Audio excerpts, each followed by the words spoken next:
Assalamualaikum warahmatullahi wabarakatuh. Perkenalkan, nama saya Ninda Abdul Khalifah, 12 RPL1. Di sini saya ingin presentasikan materi pemrograman berorientasi objek, yaitu thread. Konkurensi itu ada dahulu komputer hanya menjalankan program pada satu waktu. Yang kedua, ada hal ini tidak efisien dan memakan waktu yang lama. Yang ketiga itu ada semakin kesini sistem operasi semakin berkembang dan bisa menjalankan program secara bersamaan dalam proses yang berbeda-beda, terisolasi dan saling independen antara program. Konkurensi dan paralel. Konkurensi artinya mengerjakan beberapa pekerjaan satu persatu dalam satu waktu. Paralel artinya mengerjakan pekerjaan sekaligus pada satu waktu. Contoh konkurensi dan paralel. Yang pertama ada browser, adalah aplikasi yang konkuren dan paralel. Yang kedua ada browser akan melakukan proses konkuren ketika membuka web. Browser akan melakukan HTTP request lalu mendownload semua file web HTML, CSS, dan JS lalu merender dalam bentuk tampilan web. Yang ketiga itu ada browser akan melakukan proses paralel ketika kita membuka beberapa tab web dan juga sambil mendownload beberapa file atau menonton video. Sinkronus dan asinkronus. Yang pertama itu ada sinkronus, adalah ketika kode program kita berjalan secara sekuensial dan semua tahapan ditunggu sampai proses selesai baru akan dieksekusi ke tahap selanjutnya. Yang kedua ada asinkronus, artinya ketika kode program kita berjalan dan kita tidak perlu menunggu eksekusi kode tersebut selesai, kita bisa melanjutkan ke tahap kode program selanjutnya. Era multicore. Yang pertama, sekarang kita sudah ada di zaman multicore, di mana smart handphone sudah menggunakan multicore. Yang kedua, multicore sangat menguntungkan kita karena bisa membuat aplikasi yang bisa menjalankan proses thread secara bersamaan. Multi-thread. Thread yang pertama itu ada program biasanya berjalan dalam sebuah proses dan proses akan memiliki resource yang independen dengan proses lain. Yang kedua, sekarang sistem operasi tidak hanya menjalankan multi proses, namun juga dalam proses kita bisa menjalankan banyak pekerjaan sekaligus, atau bisa dibilang proses ringan atau lebih dikenal dengan istilah thread. Yang ketiga, thread membuat proses aplikasi bisa berjalan tidak harus selalu sekuensial. Kita bisa membuat proses aplikasi berjalan menjadi asinkronis atau paralel. Thread adalah sub atau bagian program dengan ukuran kecil, bisa disebut liquid proses. Dalam suatu proses yang dapat dijadwalkan oleh sistem operasi, thread bersifat independen.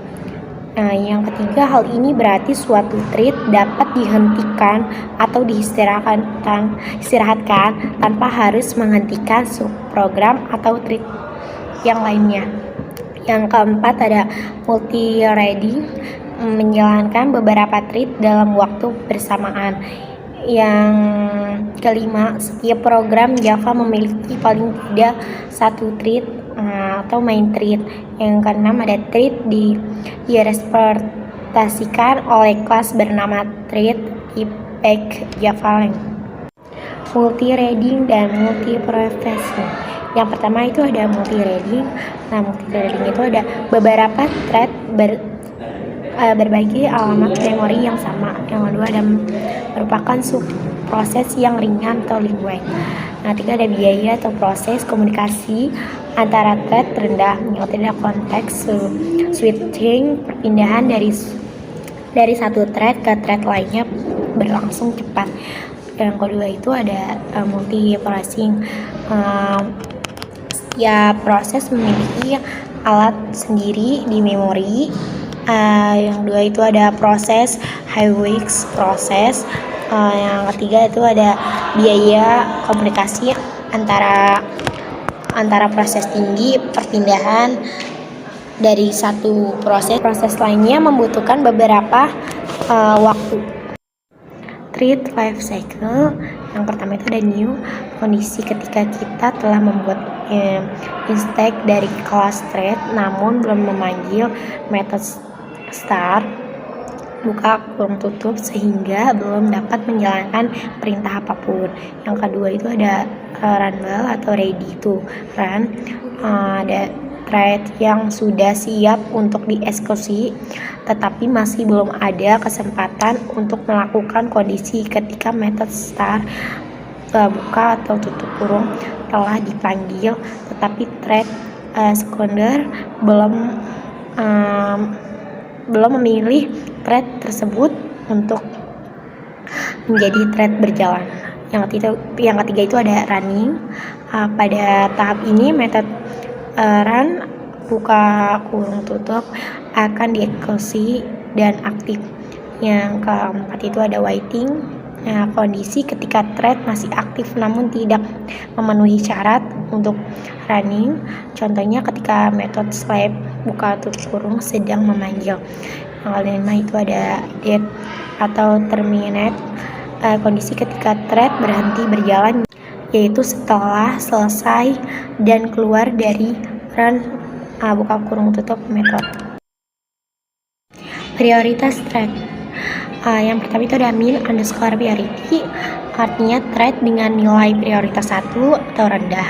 Yang kedua itu ada normi underscore priority, artinya thread dengan nilai prioritas 5 normal merupakan nilai default untuk setiap thread pada Java. Yang ketiga itu ada max underscore priority, thread dengan nilai prioritas 10 atau tinggi.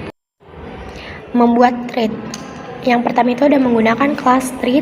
Yang kedua itu ada menggunakan interface runnable. Nah, jenis-jenis thread. Yang pertama itu ada user thread.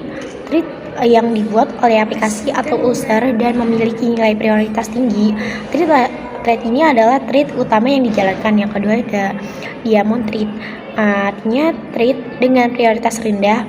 Thread ini biasanya digunakan untuk melakukan proses background. Thread sleep. Yang pertama itu ada dengan menggunakan thread sleep, kita bisa membuat sebuah thread tertidur dan berhenti dalam waktu yang ditentukan. Yang kedua itu ada dipanggil dengan metode sleep buka kurung tutup di kelas thread. Yang ketiga itu ada otomatis thread saat itu akan tertidur sesuai dengan waktunya millisecond. Yang keempat itu ada method sleep, bisa menyebabkan error interrupted execution. Sekian dari saya, mohon maaf bila ada kesalahan kata.